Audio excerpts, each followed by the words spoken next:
Eddie, Tyson Fury has announced his retirement. What was your first reaction? I did actually have a conversation with someone recently that this may happen.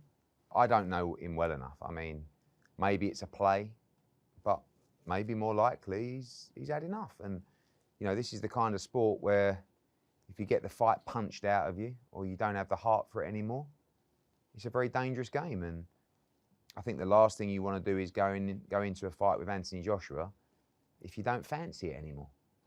If genuine,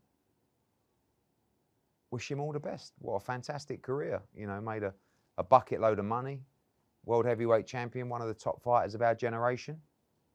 Gut feeling, he'll be back, but maybe that's the optimist in me. So gut feeling he'll be back, and the negotiations for AJ and Tyson Fury can start in earnest as opposed to just a couple of phone calls, but they can actually begin. Yeah, again. I mean, since he fought Alexander Usyk, these guys are winners. They, you know, defeat hurts, and it should hurt. I know that AJ, was it over 3 months now since his defeat? I would only say the last few weeks he started to find his feet again and really get the bit between his teeth. And you know, Fury will still be hurting from those defeats, those back-to-back defeats. So you've seen AJ call out Fury over the last couple of days. Maybe this is his response to say, I'm going to take away the pressure, I'm going to take away the demand, and I'm done. I'm walking away, but only time will tell. I mean, it's easy for the cynical in the business to say this is just a bargaining tool, this is just part of his leverage pattern. But there is a chance, Eddie, that he's got back after those 2 defeats. He tried his heart out. He didn't box badly in either of the Usyk fights. And he has decided, with all the money he's made, that this is it. He might walk off into the sunset. Yeah, absolutely. There's every chance of that. I mean, you know, I think it's only the fact that he's done it many times before. It's the boy cried wolf that, you know, they just don't believe you anymore. So, but like you say, there's every chance. Maybe he didn't enjoy the last fight. Maybe he didn't enjoy the last camp. Maybe he was getting tired. Maybe his love was dwindling for the sport. Or maybe he's gone, no, if you want to get me back in the ring, you better come with something very attractive. Time will tell. That dwindling love, final question on Fury and AJ, that dwindling love that you talk about there, when you go and see AJ in camp, because you're not in camp every day, but when you make that appearance or whatever point is that what you're looking for? Not necessarily, you know, how he can look, you're just looking for something, you know, not necessarily how many, you know, how he's bashing up sparring partners. Are you just looking for something different, some sort of change in him? I think you've got to be honest with yourself. You know, I think this is a sport where you can definitely go on too long. You know, it's always better to have one fight too less than one fight too many, especially in the heavyweight division. But yeah, in essence, that's what it's all about. It's about your love and desire in the sport. Now, physically, you've got to be up for it and up to it. And I think Tyson Fury performed very well in his 2 Usyk fights, if I'm honest. You know, AJ was on an amazing run, got beat by Daniel Dubois, but in camp looked great, like physically 100%. So now's the time where you go back to camp, and if you do physically start to decline, it doesn't really matter how much love you've got for the sport, it's time. And you know, that's something where you need a good team around you. But I don't feel physically Fury's on the decline. I just think he fought the pound for pound number 1. But, you know, AJ, I saw Daniel Dubois' comments. You know, if I was AJ, I'd go and buy an island and retire. That might be the difference between the individuals. AJ's got no interest in buying an island. He wants to fight. He wants to compete. He wants to go to war. And when it's time to buy an island, he'll buy an island. But it ain't time yet. And at the top of the bill on this fabulous Feb 22nd bill to the night to launch Riyadh season 2025, our 3rd year of Riyadh seasons, is an incredible rematch. Artur Beterbiev against Dmitry Bivol. Last year, it was tight.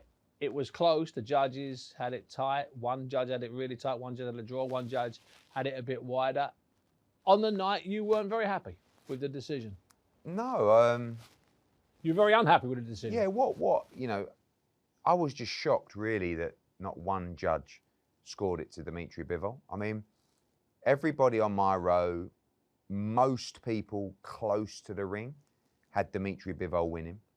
When I got into the ring, Dimitri in the corner were absolutely convinced they'd won the fight. And when I looked over at Beterbiev, Mark Ramsey, all those guys, they really, Beterbiev himself. Yeah, they really didn't look confident. And they can say they weren't. And not one judge scored it to Dimitri Bivol. And I just, I have watched it back. It was probably a round closer than I thought.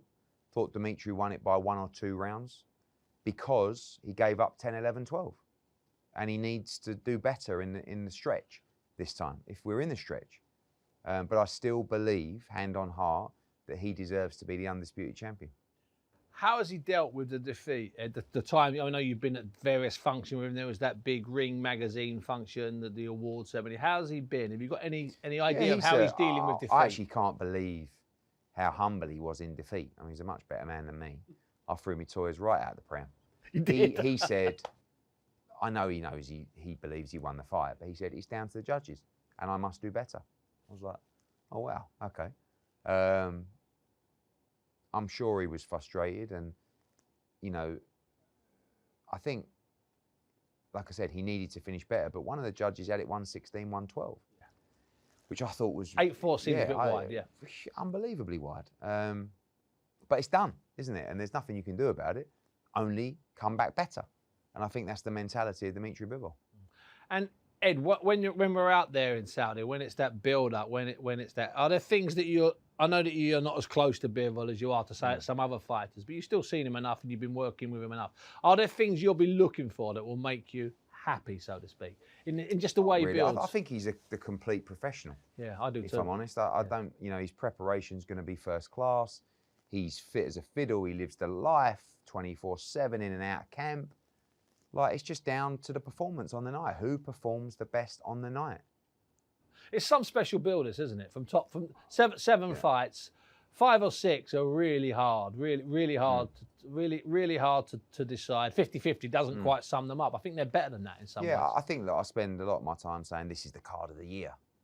This ain't the card of the year. It's not even the card of the decade. This is the greatest card we've ever seen in the sport. I mean, you've got the undisputed rematch, which is more than enough on its own. We'll have that, thanks. And then you've got the World Heavyweight Championship, Dubois Parker, which I think is a 50-50 fight. Hamza Shiraz going for the world middleweight title. I think he's a big underdog in that fight. Yeah, I do if I'm honest. Yeah, I'm on your side. Madrimov against Ortiz, pure 50, probably one of the best fights at 154. Shakur Stevenson, a pound for pound great against unbeaten American Floyd Schofield. Callum Smith against Joshua Buatsi. I mean, that is like... That's the top of the bill anyway. Of course it is. That sells out the Echo, it sells out the O2. And then Zhilei Zhang against Kabayel opening the show. Yeah. So, no, it's, sometimes you get a great card with great names. Yeah. But here... That was Don King's way. 7 great names, but 7 easy fights. Most of the time, you don't have the budget to make the great fights. Here, you've got great names against great names in great fights. Top to bottom of the card. Incredible. Let's just talk briefly, if we can, about that 50-50, as you call it, which Joseph Parker, on a great run of form.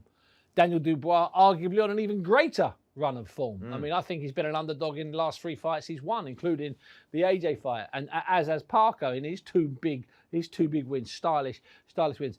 It's an incredible heavyweight fight. It's an amazing heavyweight fight, that. It really is. And like I said, a 50-50. I think Parker has got a great style to beat Daniel Dubois, right? He's got a good engine, he's got a good chin, he's got good movement.